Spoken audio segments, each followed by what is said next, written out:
రైలు దిగి ఇంటికి వెళ్ళేటప్పటికే తండ్రి కింద మీద పడుతున్నాడు. సుశీలకి క్రితం రాత్రి నుంచి నిప్పులొస్తున్నాయట. నర్సింగ్ హోంలో చేర్పించారు. దగ్గర సావిత్రమ్మ గారు ఉండాల్సొచ్చింది. అమ్మమ్మ గారికి కాళ్ళు లేవు. లక్ష్మీదేవి గారు ఇటువంటి వాటిల్లో కల్పించుకోరు. కాఫీ టిఫిన్లు వగేరా నొంగంబాక నుంచి వెళ్ళినా సుశీల దగ్గర సావిత్రమ్మ గారే ఉండడం అయింది. సుశీలకి అరుణ వాళ్ళు రైలు దిగిన గంటకే ఉదయం 7 వేళ పురుడొచ్చింది. అమ్మమ్మగారు మునిమనవడు పుట్టాడన్న కబురు వినగానే పనివాళ్ళందరికీ కొత్త బట్టలు కొనిస్తానని వాగ్దానం చేసింది. ఇంటికొచ్చి స్నానాదికాలయ్యాక అరుణ 10 గంటల వేళ నర్సింగ్ హోంకి వెళ్ళింది. ఎయిర్ కండిషన్ గదిలోకి తీసుకొచ్చి పడుకోబెట్టారు పిల్లవాణ్ణి తల్లినిను. రాజారావు అరుణ వెళ్లే వేళకి వరండాలో నిల్చునున్నాడు రాజా. అరుణకి కాస్త ఇబ్బందిగా ఉంది. ఈ ఇద్దరు యువకులు తనని ప్రేమించిన వారే. తనంటే మక్కువ పడిన వాళ్లే. ఒక వ్యక్తిని తను తిరస్కరించింది. మరొకతను తనని తిరస్కరించాడు. ఇద్దరి వల్ల తనకి అశాంతి కన్నీరే తప్ప సుఖం లేదు. ఈ ఇద్దరు తన ప్రమేయం లేకుండా తన జీవితంలోకి ప్రవేశించారు. చెరో విధంగా తనని కన్నీటిపాలు చేశారు. ఫ్లష్ డోర్ తీసుకుని లోపలికెళ్ళింది అరుణ. సుశీల కళ్ళు మూసుకుని పడుకునుంది. పక్క తొట్టిలో సన్నని మసిలిన్ తెర కింద ఉయ్యాల తొట్టిలో అప్పుడే పుట్టిన ఎర్రని గుడ్డు. పక్క కుర్చీలో నర్సు కూర్చునుంది. ఉయ్యాల తొట్టి దగ్గరికెళ్ళి తొంగి చూడబోయింది అరుణ. జాగ్రత్త, దూరంగా ఉండండి, జెమ్స్ సోకొచ్చు, దూరం నుంచి చూడండి. ఇంగ్లీష్లో స్మార్ట్గా ఆర్డర్స్ ఇస్తోంది. సుశీల కళ్ళు తెరిచింది నర్సు మాటలకి. అక్క అంది సుశీల. పెళ్ళయ్యాక అరుణని తొలిసారి పలకరించింది అక్క అని. బాబుని చూసావా ఎలా ఉన్నాడు? గర్వంగా అడుగుతోంది. నిజానికి తొట్టిలో పిల్లవాడు అరుణ కంటికి అందంగా కనిపించలేదు. ఎర్రగా ఒళ్ళంతా ముడతలు పడ్డ ముసలివాళ్లా కనిపించాడు. వాడు గుప్పెట్లు మూసుకుని లోకం మీద యుద్ధం ప్రకటిస్తున్నాడు. ఊరికే ఊరికే ఒళ్ళు విరుచుకుంటూ. బాగున్నాడు, తెల్లగా ఉన్నాడు. ఎన్ని పౌన్లున్నాడట? 6.5 అంది నర్సు తనే కన్నంత గర్వంగా. ఎప్పుడొచ్చావు? బావ కూడా వచ్చారా? అడిగింది సుశీల. బయటున్నారు, లోపలికి పిలవనా? పిలు, బాబుని చూస్తారు అంది సుశీల. అరుణకి తల్లి మాటలు జ్ఞాపకం వచ్చాయి. సుశీల నిజంగా తన పైన అనుమానపడిందా? పెళ్లి చేసుకోవడం చేత తన నుంచి అపాయం లేదన్న ధైర్యం కలిగిందా? అప్పచెల్లెళ్ళు కూడా ఇలానే ఆలోచిస్తారా? భర్త అనేటప్పటికీ స్త్రీకి వావి వరసలు జ్ఞాపకం ఉండవు కాబోలు. రాజారావు లోపలికొచ్చాడు. 1-2 నిమిషాలు పిల్లవాణ్ణి చూసి బయటికెళ్ళిపోయాడు. రాత్రికి మేము రాజమండ్రి వెళుతున్నాం. మళ్ళీ ఎప్పుడొస్తావు? పై వారంలో వస్తాను. సుశీ, నేను మాట చెబుతాను, ఏమీ అనుకోవుగా? చెప్పమన్నట్లు చూసింది సుశీల. నీ బాబుకి నువ్వే పాలివు. అమ్మమ్మగారు చెప్పినా వినకు. లేకపోతే నీ కొడుక్కి నీ మీద ప్రేమ ఉండదు. మీ అత్తగారిలాగానే నీకు కొడుకు దూరం అయిపోతాడు అంది అరుణ నెమ్మదిగా. సుశీల మాట్లాడలేదు. కానీ తను చెప్పిన మాటలు దాని బుర్రని తులుస్తాయని అరుణకి తెలుసు. సుశీల మరో లక్ష్మీదేవి కాకూడదు. దాని జీవితం శూన్యము అర్ధవిహీనము కాకూడదు. నేను వెళ్ళొస్తాను, ఈసారి ఇంటి దగ్గరే చూస్తాను అంటూ బయటకొచ్చింది అరుణ. వరండాలో వాళ్ళిద్దరూ నిల్చునున్నారు. ఏం మాట్లాడుకున్నారు? అసలు మాట్లాడుకున్నారా? వాళ్ళ మనసుల్లో ఎటువంటి ఆలోచనలు సుళ్ళు తిరుగుతున్నాయి? అరుణకి తెలుసుకోవాలనుంది. కానీ మానవ హృదయాలు అగాధాలు. అందులోనూ పురుషుల హృదయాలు లోతైన సముద్రాలు. వాటి అంతు కనుక్కోలేరు. తన భర్త హృదయం లోతునే తాను పట్టుకోలేకుండా ఉంది. ఆ రాత్రి హౌరా మేలెక్కారు అరుణ, రాజారావు. కూపీలో ప్రయాణం చేయడం, ఆ చేస్తున్నప్పుడు క్లుప్తంగా మాట్లాడి ఎవరి దారిన వాళ్ళు నిద్రపోవడం అరుణకి అలవాటవుతోంది క్రమక్రమంగా. ఆ మొదటి రోజంత తీవ్రమైన కోపము, బాధ కలగడం లేదు. ఈ బాధ జీవితంలో ఒక భాగం అన్న స్థితికొచ్చింది అరుణ మనసు. 8ంటికి రాజమండ్రి స్టేషన్ చేరుకుంది రైలు. ఇంచుమించు 10 నెలల క్రితం అరుణ ఈ రైల్లోనే ఇదే సమయానికి గోదావరి బ్రిడ్జి దాటి రాజమండ్రి చేరుకుంది. ఆనాటి ప్రయాణం తన జీవితాన్ని అనుకోని మలుపులు తిప్పింది. రైలు దిగిన అరుణకి ఆ రాత్రి రాజారావు తను కూర్చున్న సిమెంట్ బెంచి కనపడింది. చిరపరిచితురాలి వలె ఆ బెంచి, ఆ తురాయి చెట్టు వంక చూసింది. అక్కడ్నుంచి ఆమె దృష్టి రాజారావు వైపు మళ్ళింది. అతను పోటర్ చేత సామాను దింపిస్తున్నాడు. జ్ఞాపకాలు, సెంటిమెంట్లు ఆడవాళ్లకే గాని పురుషులకుండవా? తనని కవ్వించి, తనని మాటలతో పల్టీలు కొట్టించి, తనని ప్రసన్నురాలుగా చేసుకోవాలని ప్రయత్నించిన రాజారావుకి ఆ సాయంత్రం జ్ఞాపకం లేదా? ఆ రాత్రి అతని స్మృతి పదం నుంచి పూర్తిగా మరుగైపోయిందా? స్టేషన్లో టాక్సీ తీసుకున్నాడు రాజారావు. ఊరికి కాస్త దూరంగా ప్రశాంతమైన చోటున వాళ్ళ ఇల్లుంది. దాన్ని గార్డెన్స్ అంటారు. ఇంచుమించు ఆ గార్డెన్స్కి చివరన్నమాట అన్నాడు రాజారావు. ఇల్లు చిన్నదిగా ఉంది. డాబా ఇల్లు, చుట్టూ కాంపౌండ్ గోడ, మధ్యన చిన్న గేటు. గోడ మీద నుంచి ముద్దబంతి పువ్వులు రోడ్డు మీద వెళ్లేవారిని పలకరిస్తున్నాయి. బంతి పూలకి పక్కగా ముద్దగన్నేరు పువ్వులు. గేటు ముందు కారాగేటప్పటికి ఎవరా అని తొంగి చూసింది. ఒక మధ్య వయసు స్త్రీ. సన్నగా ఎర్రగా ఉందామె. నేత చీర కట్టుకునుంది. కారులోంచి దిగుతున్న రాజారావును చూసి ఆమె కళ్ళు ఒక్కసారి వెలుగుతో మెరిశాయి. గబగబా గేటు దగ్గరకొచ్చి గేటు తీశారు. రాజారావుతో పాటు దిగిన అరుణని చూసి ఆమె వీధిలోకొచ్చింది. అరుణని చేయి పట్టుకుని లోపలికి రమ్మా అంటూ తీసుకెళ్ళింది. ఆమె మాటల్లో అనవసరమైన భేషజం లేదు.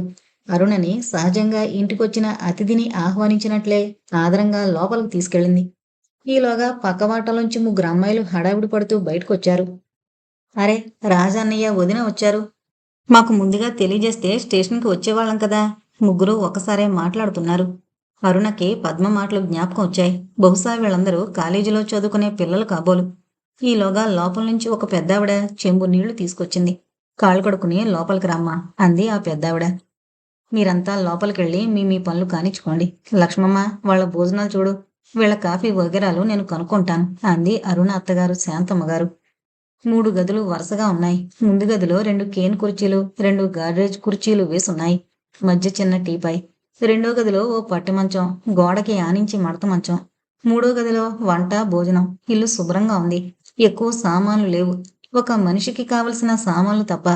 పడక గదిలోనే ఒక వైపుగా ఒక తలుపున్న స్టీల్ బీరువా. వంటింట్లో పీట పరిచింది శాంతమ్మగారు. ఒరేయ్, నువ్వు పేపర్ చూసుకుంటూ ఉండు, ఈలోగా కాఫీ పెడతాను అంటూ గ్యాస్ స్టవ్ అంటించింది. నేల మీదనే ఒకవైపు గ్యాస్ స్టవ్. అరుణ పీట మీద కూర్చుంది. పెళ్లి బాగా జరిగిందా అడిగింది ఆవిడ. మీరు రాలేదని చాలా అనుకున్నాం. మీరు కూడా వస్తే బాగుండేది అంది అరుణ. ఆమె బదులు చెప్పలేదు. మీ నాన్నగారు అమ్మగారు అంతా బాగున్నారా? మీ చెల్లెలకి పురుడొచ్చిందా అడిగారు మళ్ళీ. నిన్న ఉదయం పురుడొచ్చింది.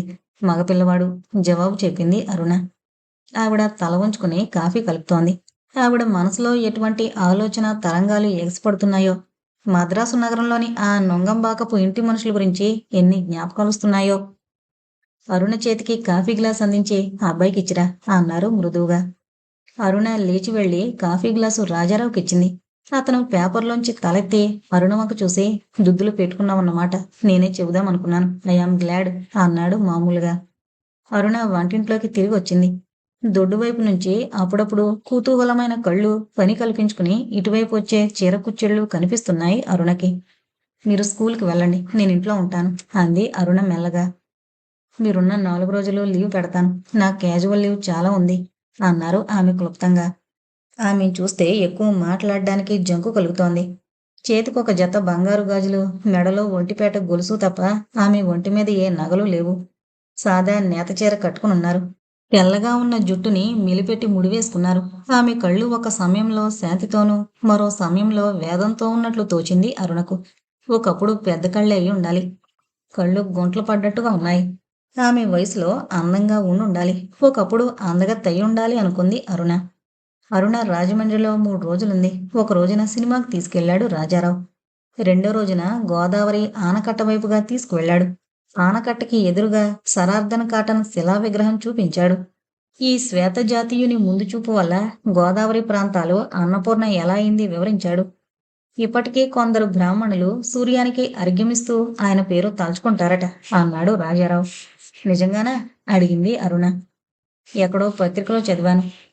మూడో రోజు సారంగధర మెట్టవైపు అరుణను తీసుకువెళ్లాడు.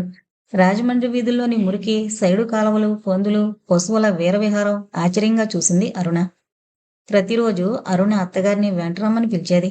ఆవిడ, నాకు అలవాట్లేదు, ఇల్లు స్కూలు ఈ రెండే నాకు తెలిసినవి, మీరిద్దరూ వెళ్ళండి అని తప్పించుకునేది. మీ అమ్మగారు కూడా మనతో వస్తే బాగుండేది. ఆవిడ రాదు. నువ్వు అడిగే ప్రయోజనం లేదు. ఆ అమ్మకి స్కూలు, ఇల్లు, ఇల్లు స్కూలు ఈ రెండూ తప్ప బయట ప్రపంచంతో సంబంధం పూర్తిగా తెంచుకుంది. శాంతమ్మ గారు పక్క వాటాలోకెళ్ళి పడుకుని తను పడుకునే గది నూతన దంపతులకిచ్చింది. అరుణకి సిగ్గుగాను, ఆమెని మోసగించినట్లుగాను ఫీల్ అయ్యేది. ఆమె పక్క వాటాలోకి వెళ్ళాక గోడకున్న మడత మంచం వాల్చుకుని పడుకునేది. ఉదయం తను లేవగానే రాజారావు ఆ మంచం మడిచి గోడ కాంచి పెట్టేవాడు. పైకి ఒక్క మాట తెలియకుండా ఈ ఏర్పాటు ఇద్దరికీ అనువుగా ఉంది. ఉదయం వేళల్లో, సాయంత్రాలు పక్కవాటాలో ఉన్న పిల్లలొచ్చి కబుర్లు చెప్తుండేవారు. వాళ్ళందరూ రాజారావుతో అన్నయ్య అన్నయ్య అని కబుర్లు చెప్పడం చూస్తున్నప్పుడు అరుణ అతనిపై తాను మోపిన నేరం పూర్తిగా విస్మరించింది. ఆడపిల్లలతో ఇంత చనువుగా తిరిగే వ్యక్తి అటువంటి నీచమైన పని చేసుండడు అనిపించేది. అయితే ఆ ఫోటోలు ఎవరు పంపారన్నది జవాబు లేని ఒక ప్రశ్నలా అరుణ మనసులో నిలిచిపోయింది. ఆ ప్రశ్నకు జవాబు దొరకపోయినా పర్వాలేదు అన్న స్థితికొచ్చింది అరుణ. కానీ రాజారావు ఆ ప్రశ్నకు జవాబు దొరికేదాకా తన పట్టుదల వదిలిపెట్టేటట్టు లేడు. శాంతమ్మ గారి మంచం పక్కనున్న అల్మరాలోని పుస్తకాలు తీసి చూసింది అరుణ ఒక రోజున. అందులో తనకి నచ్చేవి ఏమన్నా ఉంటాయేమోనని, పుస్తకాల ద్వారా అత్తగారి అభిరుచి కనిపెట్టొచ్చునని. అన్నీ రామకృష్ణ మిషన్ వారి ప్రచురణలే. వివేకానందులు, రామకృష్ణులు ఈ ఇద్దరి రచనలే ఉన్నాయి. తాతగారు వేదాంత గ్రంథాల వెనక దాక్కుంటారు అన్నాడు రాజారావు ఆనాడు. బహుశా ఈమె కూడా ఈ వేదాంత గ్రంథాల వెనక దాక్కుంటారేమో. నిన్ను మద్రాసులో దించేసి నేను కాకినాడ వెళ్ళిపోతాను అన్నాడు రాజారావు సారంగధర మెట్ట దగ్గర తమ భవిష్యత్తు నిర్ణయిస్తున్నట్లు. మీరెందుకు మళ్ళీ ఛార్జీలు దండగా? నన్నిక్కడ రైలెక్కించండి, అక్కడ దిగి వెళ్ళిపోగలను. ఉహుం, నేను ఒంటరిగా పంపను. మీ అమ్మగారు నువ్వు ఒంటరిగా రైలు దిగి కాకినాడ వెళ్ళడం లేదు అన్న విషయం బయటపడేసరికి నిన్ను చాలా ఇబ్బంది పెడతారు అనవసరమైన ప్రశ్నలతో. నీతో పాటు 1-2 రోజులు నేను అక్కడే ఉండి ఆమెను ఒప్పిస్తాను. ఆ రోజు భాస్కర్ ముందే ఆవిడ ఈ సంగతెత్తారు. మీరు మట్టుకు ఏం చెప్తారు? పూర్వం చెప్పిన కారణమే కదా. అదే కారణాన్ని నీకంటే నెమ్మదిగా చెప్తాను. నేను పక్క నుండి సర్దినప్పుడు మీ అమ్మగారికి, నాన్నగారికి అంత అనుమానాలు రావు. వస్తే రానివ్వండి, వాళ్ళ అనుమానాలతో మీ నిర్ణయం మారదు కదా అంది అరుణ కొంత నిరాశగా. ఇక్కడ నిర్ణయాలన్నప్పుడు మనిద్దరి మధ్య ఉండిపోవాల్సిన విషయం. మీ వాళ్ళకి, మా వాళ్ళకు కూడా అందులో ప్రమేయం లేదు. వాళ్ళని తాత్కాలికంగా శాంతపరచడం మనిద్దరికీ గౌరవం. కావాలని పెళ్లి చేసుకుని అల్లుడు మొండిగా ప్రవర్తిస్తున్నాడు అన్న అపవాదు మీ మీదకి రాకూడదనా? నువ్వు ఎలా కావాలంటే అలా అనుకో. నేనొక పని చేశానంటే చాలా ఆలోచించి మదనపడి మరీ చేస్తాను. మా అమ్మ కూడా ఈ విషయంలో నీ గురించి అడగచ్చు. దానికి నా మీదనే నింద వేసుకోనా? చెయ్యని పనికి నా మీద నువ్వు నింద మోపలేదా అడిగాడతను. అరుణకు ఉక్రోషంగా, కోపంగా ఉంది. మిమ్మల్ని పెళ్లి చేసుకోమని నేను ప్రాధేయపడలేదు. వెంటపడి కాళ్ళు పట్టుకోలేదు. కావాలని పెళ్లి చేసుకుని మీరెందుకిలా ప్రవర్తిస్తున్నారు? మనం పెళ్లి చేసుకోకుండా ఉంటే నా ప్రాణానికి సుఖంగా ఉండేది అంది కోపంగా. Don't lose your temper. ఇప్పుడు మటుకు నీ దారి నీది, నా దారి నాది అన్నాడతను తమాషాగా. అరుణకి అతను తనని చూసి నవ్వుతున్నాడేమోనన్న అనుమానంగా ఉంది. దీన్నే పిల్లికి చెలగాటం, ఎలకకు ప్రాణసకటం అంటారు అంది అరుణ. అతను వినిపించుకోనట్లు ఊరుకున్నాడు. ప్రయాణం రోజున ఉదయం వేళ శాంతమ్మగారు అరుణని అడిగింది. నువ్వు కాకినాడ ఎప్పుడు వెళతావు? మీ అమ్మగారు వెంటొచ్చి ఇల్లు అది ఏర్పాటు చేస్తారా అని. ఇంకా మేము ఏం నిర్ణయించుకోలేదు. నేను కొన్నాళ్ల పాటు మద్రాసులోనే ఉండదలుచుకున్నాను. ఏం? ఆశ్చర్యంగా అడిగిందామె. ఉద్యోగం మానదలుచుకోలేదు. అది మా వాడికి తెలుసా? వాడు ఒప్పుకున్నాడా అడిగిందామె ఆదుర్దాగా. ఈ ఒప్పందం మీదనే పెళ్లి చేసుకున్నాం. నేను ఉద్యోగం మానని ముందే చెప్పాను. ఈ ఏర్పాటు అసహజంగా ఉంది. నీ నిర్ణయం బాగాలేదు అన్నారావిడ నిదానంగా.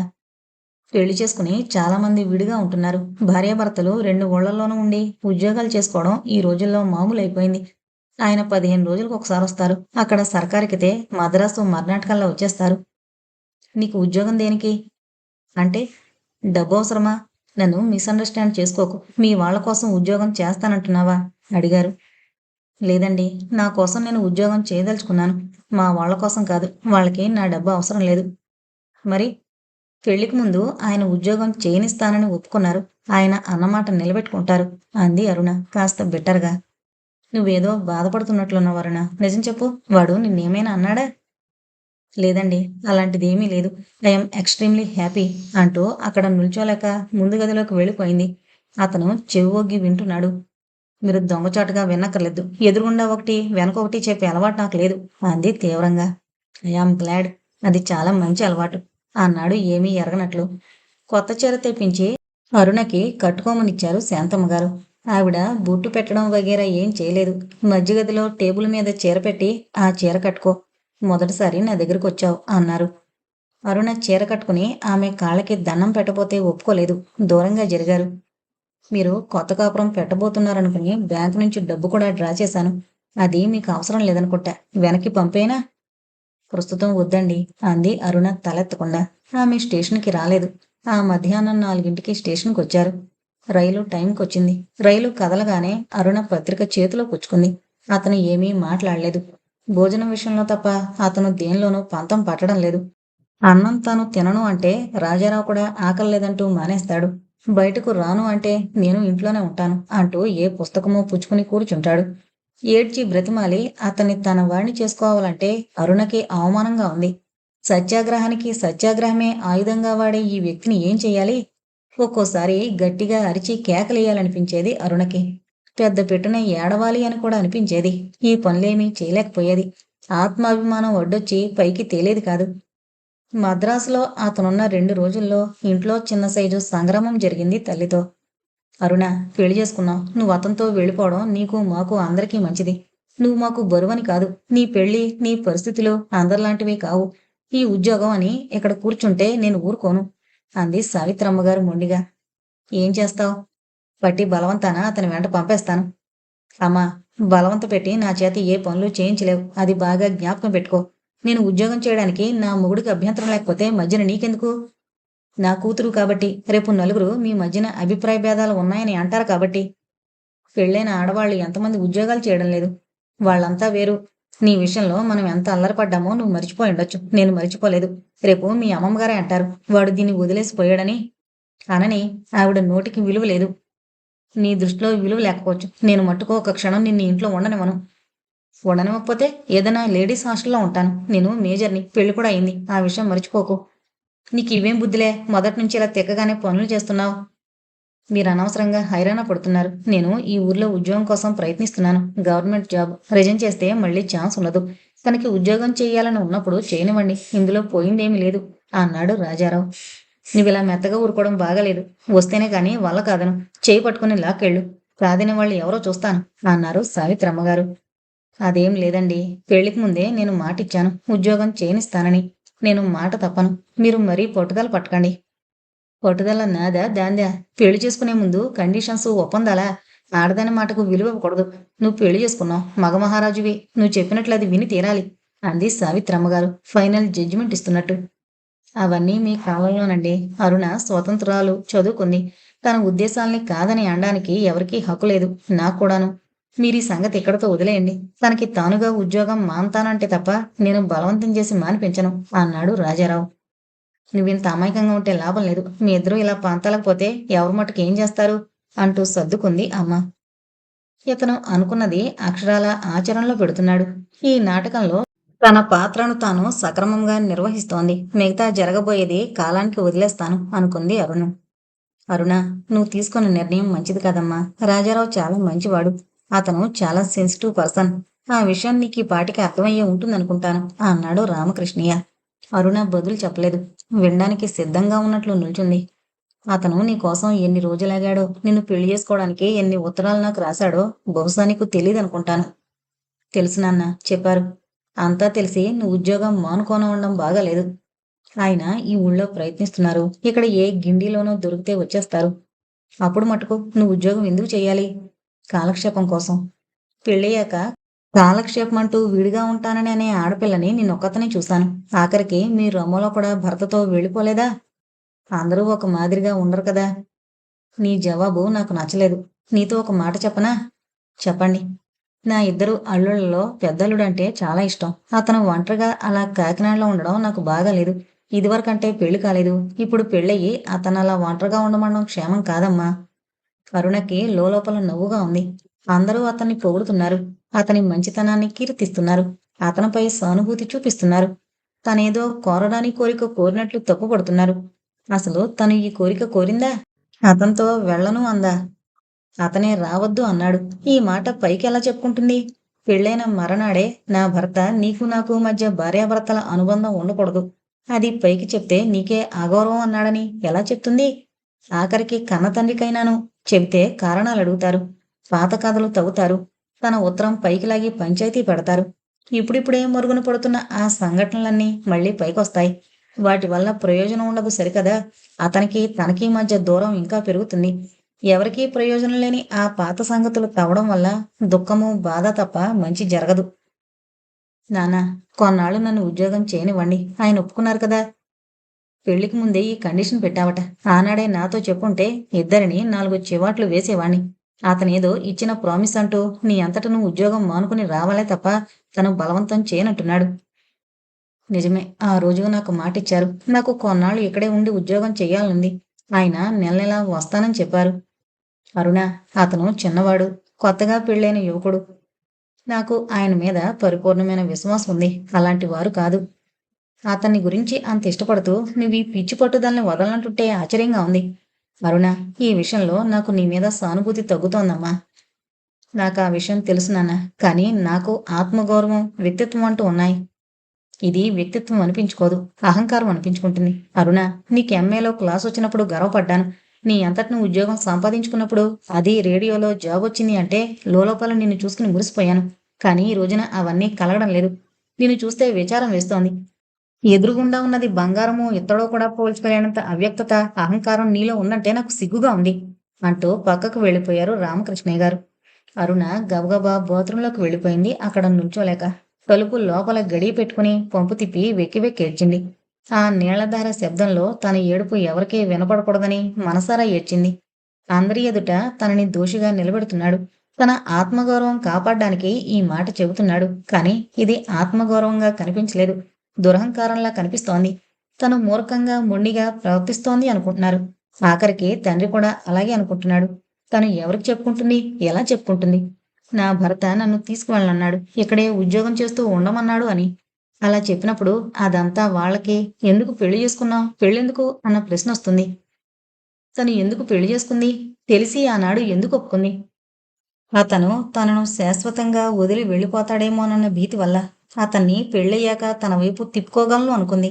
ఇంత అభిమానం, ప్రేమ ఉన్న వ్యక్తి తనతో జీవితం పంచుకోకుండా దూరంగా ఉండలేడు అనుకుంది. కానీ అతను రాయి, హృదయం ఉన్న రాయి. హృదయం లేని మట్టి ముద్దయితే తనకింత బాధ ఉండేది కాదు. అతనికి హృదయం ఉంది. ప్రేమించగల హృదయం ఉంది. అంతకు మించిన పట్టుదల, నిగ్రహం కూడా ఉన్నాయి. ఆ నిగ్రహాన్ని, అతని చుట్టూ అల్లుకున్న బలమైన కోటగోడని తను ఛేదించలేకుండా ఉంది. కరుణ, అల్లుడు పిలుస్తున్నాడు. పెట్టె సర్ది పెట్టాలట. తల్లి గొంతు వినిపించి తలుపు తీసింది. రాజారావు ముందు గదిలో ఉన్నాడు. పిల్లలు కూర్చునే పొడుగాటి బెంచి మీద మూత తెరిచిన తోలు పెట్టే పక్కనే అతని షర్టులు, బనీన్లు. నా బనీను కనిపించడం లేదు అడిగాడు అతను, అరుణ కళ్ళలోకి సూటిగా చూస్తూ. అరుణ తల తిప్పుకుంది. అతను తన ఎర్రని కళ్ళని గమనించకూడదని. ఏ సిల్లి, పెద్దవాళ్ళు ఏదో అంటారు. అదంతా నువ్వు సీరియస్గా తీసుకోకూడదు అన్నాడతను భుజం మీద చేయి వేసి. తన స్పర్శ అతనిలో ఎటువంటి అనుభూతిని కలిగించదా?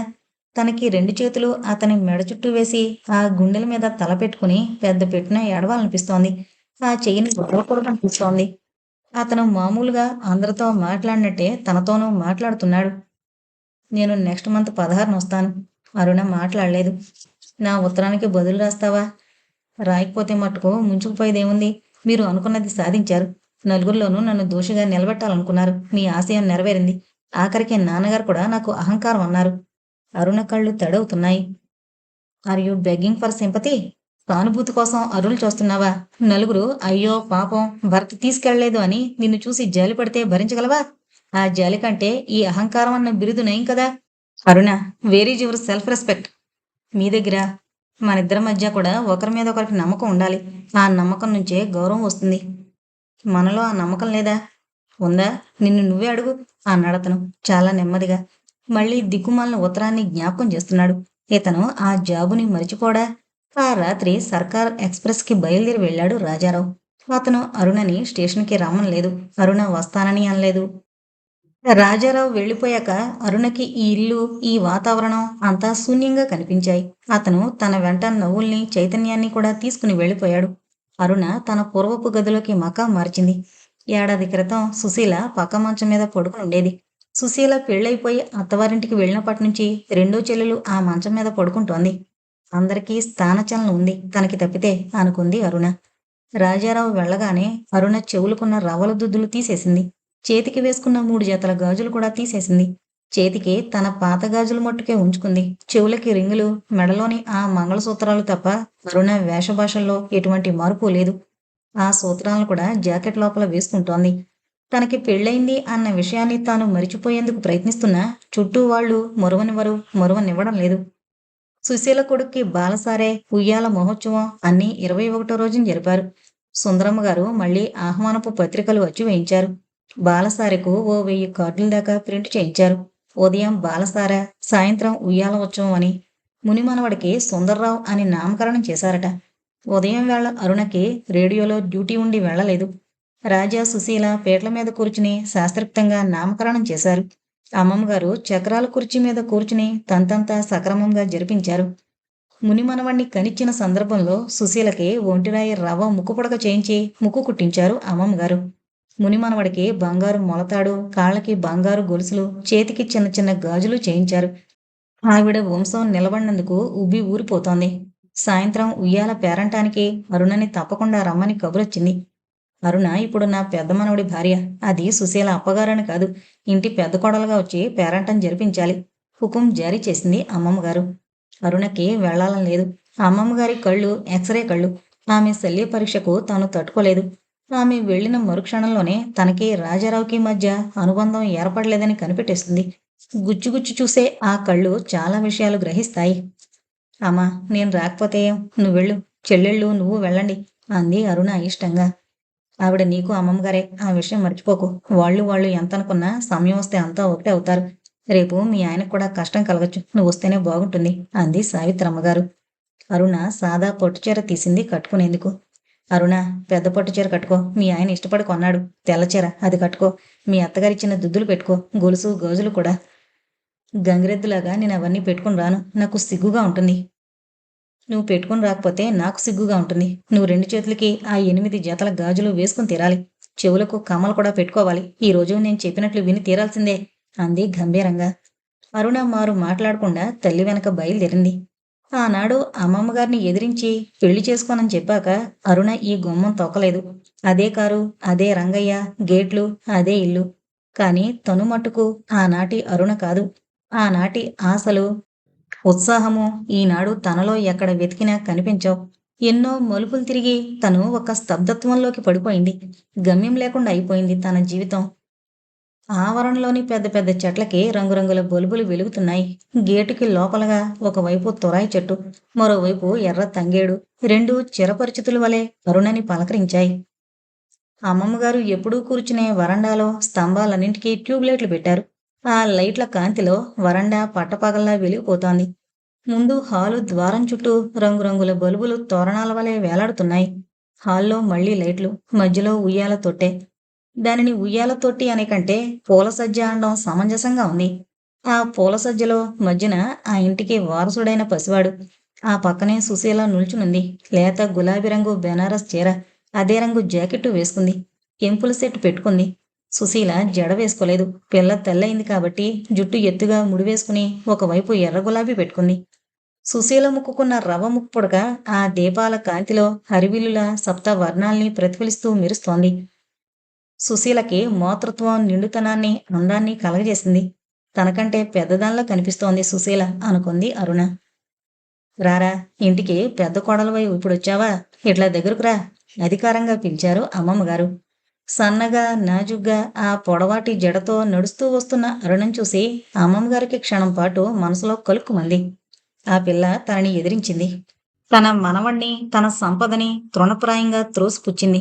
అంతరాంతరాల్లోని ఆ అవమానం గసన పైకి లేచింది. అరే, రవ్వలదుద్దులు చేయించుకున్నావా? పెళ్లిలో చూశాను అడిగింది పక్కన నుంచున్న అరుణని అమ్మమ్మగారు. లేదండి, ఆయన తీసుకొచ్చారు. మా అత్తగారి నగలట. మీ అత్తగారికి నగలెక్కడున్నాయి? అవి నేను పెట్టినవి. మా నగలు నీకిచ్చిందన్నమాట. మంచిదేలే, కొడుకు పెళ్ళానికిచ్చింది. ఈ పాటికి అవన్నీ అమ్ముకు తినేసిందనుకున్నా. పర్వాలేదు, జాగ్రత్త వచ్చిందన్నమాట. ఆవిడ కంఠం రీసౌండ్ ఇస్తోంది. కంఠం ఖంగుమంటోంది. హాల్లోని పేరంటాళ్ళు ప్రతి ఒక్కరికి వినిపించే స్థాయిలో అంటోంది. తల్లివంక కోపంగా చూసింది అరుణ. గమనించినట్లు సుశీలతో మాట్లాడుతోంది తల్లి. అరుణ ఉయ్యాల తొట్టె దగ్గరకు నడిచి తొట్టెలోని బాబు బుగ్గ మీద వేలేసి ఆడించబోయింది. అప్పటిదాకా చీకట్లో ఉన్న నర్సు గబాలను తొట్టి దగ్గరకొచ్చి, ముట్టుకోకండి, ఊరికే చూసి ఆడించండి అంది ఇంగ్లీష్లో. వెట్ నర్సుని పెట్టారా? సుశీల కూడా లక్ష్మీదేవిలా పరాజయాన్ని అంగీకరించిందా? సుశీల దగ్గరికి వెళ్ళింది అరుణ.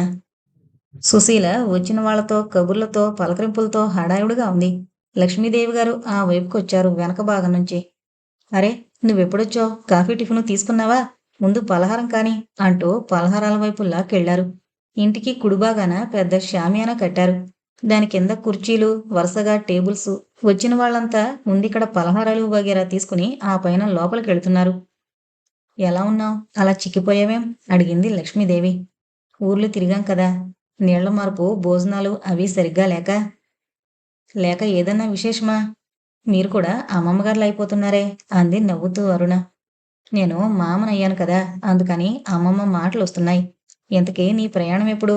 రాజారావుకి ఇల్లు దొరికిందా? కాపురం ఎప్పుడు పెడుతున్నారు? ఇప్పుడిప్పుడే ఆ ప్రయత్నాలు అనుకోవడం లేదు. ఏం? నేనింకా కొన్నాళ్ల పాటు ఉద్యోగం చేయదలుచుకున్నాను. అతను ఒప్పుకున్నాడా? పెళ్లికి ముందే చెప్పాను. ఒప్పుకున్నాకనే పెళ్లి జరిగింది. Are you happy? అడిగింది Lakshmidevi. Yes, I am very happy అంది అరుణ. నేను నమ్మను. అయితే కారణాలు అడగను. మీ ఇద్దరే సర్దుకుంటారు. బాబుని చూసావా? నాకు రాజా మీద కలగని ప్రేమ వీడి మీద కలుగుతోంది. అమ్మమ్మగారు, ఆ పోటీ ఎలానో ఉందనుకో. బాబుకి వెట్నర్స్ని పెట్టారా? మీరు దానికి చెప్పండి. అది మీకు వెట్నర్స్ కాదు. నానికి పాలు సుశీల ఇస్తోంది. థ్యాంక్ యూ అంది అరుణ. దేనికి? సుశీల నాలా అవుతుందని బాధపడుతున్నావా? సుశీలకి నా సమస్య వంటిదే రాకపోవచ్చు. మనిద్దరం కబుర్లు చెప్పుకుంటూ కూర్చుంటే బాగుండదు. నేను పేరంటాలు వగేరా చూసుకోవాలి. పద, హాల్లోకి వెళదాం. మా అత్తగారు పిలవక మునిపే కదిలింది లక్ష్మీదేవి గారు. అరుణ హాల్లోకొచ్చి హాలంతా ఒకసారి తేరిపారా చూసింది. హాలుకి ఈ మూల నుంచి ఆ మూల దాకా రంగు కాగితాలతో తోరణాలు కట్టారు. మధ్య మధ్య కాగితం బుట్టలు, చిలకలు, నక్షత్రాలు రంగురంగువి వేలాడుతున్నాయి. వాటి మధ్యనున్న బల్బుల వల్ల ఆ రంగులవి మరింత కాంతివంతంగా ఉన్నాయి. హాలులో పెద్ద పెద్ద జంపకానాలు పరిచారు. వాటి మీద కూర్చున్న వృద్ధులు, మధ్య వయస్కులు, చిన్నపిల్లలు, అన్ని వయసుల వారు ఉన్నారు. నీలం పట్టు చీర కట్టుకుని అదే రంగు బ్యాక్ ఓపెనింగ్ చోళీ, తెల్లని వీపు సగం దాకా తెలుస్తోంది ఆ దీపాల వెలుగులో.